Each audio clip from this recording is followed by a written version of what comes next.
Vi har gjort om det här klubbrummet till vår alldeles egna bombverkstad. Som är det, när vi inte är ute och övar så är det här man spenderar väldigt stor del av tiden. Egentligen efter varje övning in med all materiell här, återställ, förbättra och sen så ut och fortsätta öva. Så det är här som vi jobbar på. Det är egentligen det ni ser att allting som är under bordet här, det är förberett. Det är en ny kurs imorgon. 2 dagar, det här är den utrustningen vi använder för 2 dagar då. Men ja, alla typer av verktyg finns här. Och hotbilden är ju mer och mer idéer. Nu för tiden så egentligen när det dyker upp ett nytt hot så är det upp liksom att så fort som möjligt att ta in den relevanta informationen och sen så egentligen bygga en modell så att folk förstår hur det fungerar. Och för att därefter man ska kunna utbilda på de nya hoten. Så det är det man gör. Det är många som gör på samma sätt som vi, men jag skulle säga att vi är ganska snabba med tanke på den korta feedbackloopen som är. Så att det spenderas mycket tid här med liksom att löda med materiellen och hålla på. Och programmering får det också bli. Programmering var ju inte någon kunskap som jag personligen hade innan. Eller jag bara för något år sedan. Men med tanke på hur hotbilden har förändrats så det är dags verkligen att börja lära sig. För att som OD-operatör man måste ha bra grundförståelse för lite allt möjligt. Liksom lite om elektronik, om mekanik, om kemi och sådana saker. Och programmering definitivt en av dem. Vi har ju redan pratat om samlingen av ryska minor och den har ju bara blivit bättre. Så det är ju egentligen nu stridsvagnsminor från hela världen här. Vi har ett ryskt, vi har ukrainskt nya, vi har ett rumänskt, franskt, spanskt, bulgariskt, amerikansk, svenska där borta. Vi har lite tysk där och en brittisk där bak. Tjeckiskt, mer rysk, amerikansk, bulgariskt igen. Ja, det är mycket är det. Och egentligen när man utbildar nu då är det ju så att vi har egentligen 3 olika modeller av minorna. Det är ju dels den riktiga minan för förevisning om man har den så de kan se, klämma och känna på den helt utan sprängmedel då. Och det ska säga att det finns ingen sprängmedel i hela den här lokalen.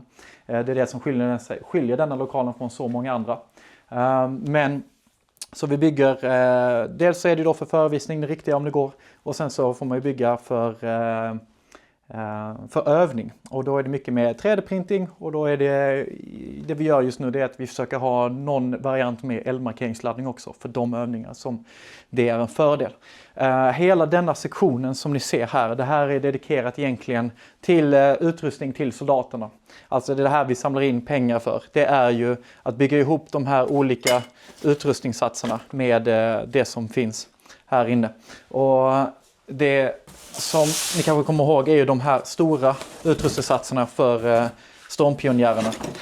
Och det här är egentligen, ja vi har 3 kvar just nu vad jag kan minnas av de som jag gjort innan. De är väldigt populära och ett annat mål med 2025 det är att bygga 100 till för att det är just nu request på 75 stycken. Så vi ska försöka bygga 100. Så att inom snart kommer det arbetet börja och det kommer bli en fundraiser vi ska göra och det är större än alla vi har haft innan så det är en fundraiser på hela 1 miljon kronor för att det ska gå i mål. Så förväntar jag bara mer video om det i framtiden. Ja, som sagt, här var mer för övningsmaterialen här också. Och lite i den linjen med det jag pratade om där så är det ju exempelvis Pyrosoft-granater för att öva handgranatförsåt. Fungerar jättebra bara för eldmarkering. Men om det är liksom något speciellt man ska förevisa så har vi en hel låda här med just de ryska officiella, vad man ska kalla det, övningsvarianterna då. Så lite för olika syften så blir det lite olika. Och vi kan ta ett annat exempel här så har vi ju PMN1 då. Och där är den riktiga varianten. Här är Wildbee Sweden, 3D-printade variant, fantastiskt. Den har till och med en funktion som efterliknar den riktiga. Fungerar jättebra. Men, och sen så har vi också en annan variant för övning.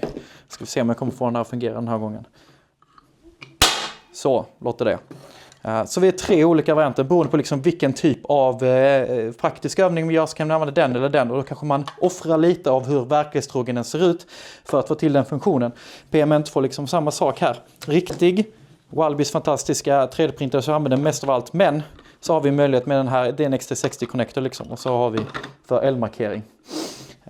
Och PMN4 det är exakt samma sak. Här är den riktiga Wildbees variant här, den är faktiskt ganska intressant. Det är att om man trycker till här så känner jag det ganska bra, och det är för att jag har flyttat på en metallplatta här inne.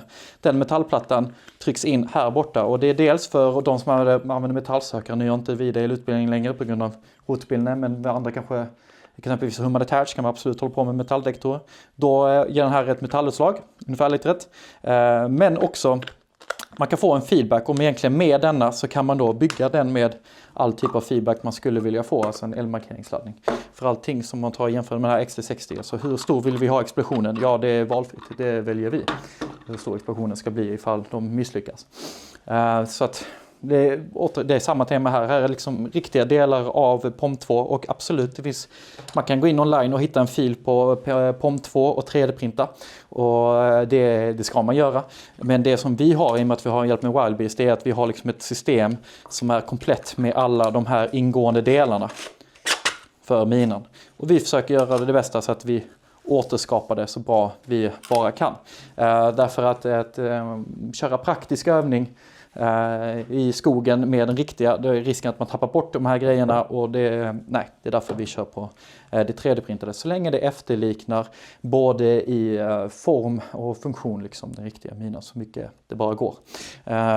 Så det är ett projekt som vi gör jättemycket med Wildbeast, för det är också, dels är jag en del av Court Atmosphere Crane, men också en del av Wildbeast Sweden. Och om vi tar här exempelvis OZM, riktiga varianten, 3D-printade varianten. Jag ska säga det, ni kanske märker att färgerna är lite off. Det är liksom ingenting att bekymra er över med färgerna.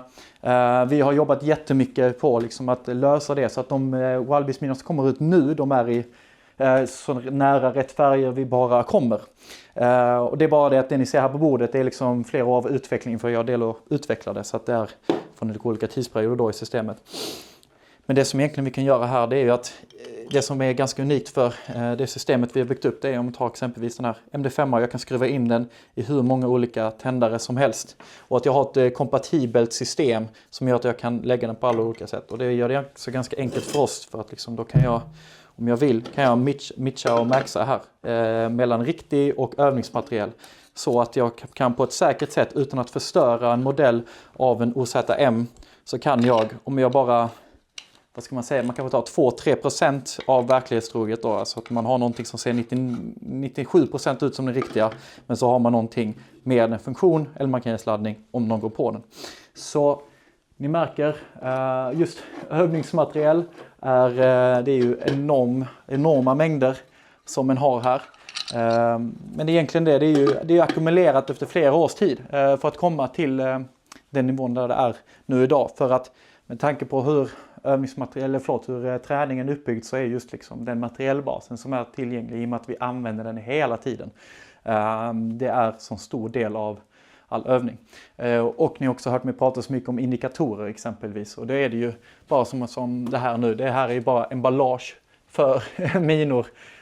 Som kanske inte någonting jag drar ut varenda emballage för varje övning som man gör. Men bara som exempel, och är det att man ska köra mot någonting specifikt, så ska absolut de här ut också i terrängen, så att folk lär sig att leta efter de indikatorerna också, som exempelvis som de här kassetterna. Så att när vi gör övningen så ska minfälten, inte bara minan utan hela minfältet, ska se så realistiskt ut som möjligt, för att göra så realistisk träning som möjligt. Så, det var nog det. Tack så mycket.